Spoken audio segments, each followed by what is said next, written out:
Hi guys, welcome to another book review. Today we're going to talk about Reclaiming the Forgotten Goddess by Rebekah Sinclair. This is book 3 in the Forgotten Goddess series. And so if you have not read the previous 2, then you might want to hop on out of here so you don't get any spoilers.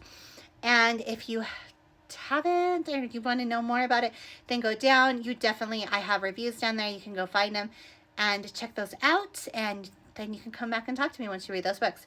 Or once you've read them and you just want to see what I thought about them, then go ahead and you do what you got to do. But anyways, if you haven't read them, you may not want to stick around because you might get some spoilers. So let's go from there. So this one is going to pick up where book 2 left off. She's going to be, it is going to be an established relationship. You're going to have your issues in relationship. They're finally back together. The mates are finally back together.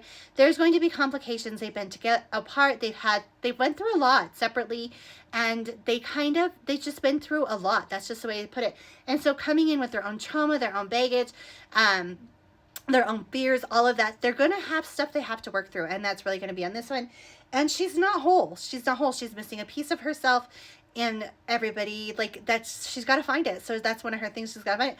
All while staying away from Ares. Everybody knows what happened in book 2. Ares is a pain in the butt. He's a creeper. He needs to just go away. And he's not. And so, he's going to be causing all kinds of havoc. And so that's pretty much what's going to happen in this one. Is she is going to be searching for the other part of her that's missing. She's back with her mate, and they got to work through that. And they got to stay the heck away from Ares, or they got to defeat Ares and whatnot. That's what I'm going to say on this one. This one is going to be a fantasy. And these ones is very big on gods and goddesses. It is going to be very big on that. So if you were somebody who really enjoys some of the mythology, then for sure this would be a good series for you. Or you just enjoy fantasy with mythology, period. And then just check this one out.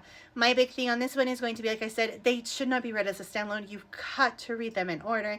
They're going to make sense to you. They really need to be read in order. And they're really good books. They are a little bit more on the complicated side. I'm not going to lie to you. They are not an easy fantasy romance. They are not going to be one that you can just not really put effort into thinking about, that you can just mindlessly read. You can't. These ones are going to take some focus. They're going to take some concentration. They're going to take some thought. They are complicated. They are complicated.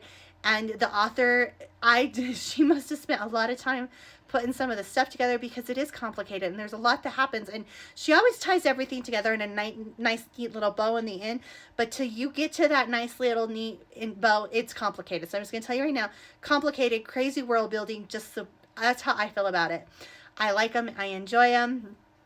And I suggest them to anybody who loves a more complicated fantasy romance. There's people out there that cannot stand the easy, the breezy, super simple fantasy romances. And myself, I actually prefer the more complicated ones. So this one was very enjoyable to me, because we know I love me some complicated fantasy romance. And so I did enjoy this one. I am a sucker for the mate bonds.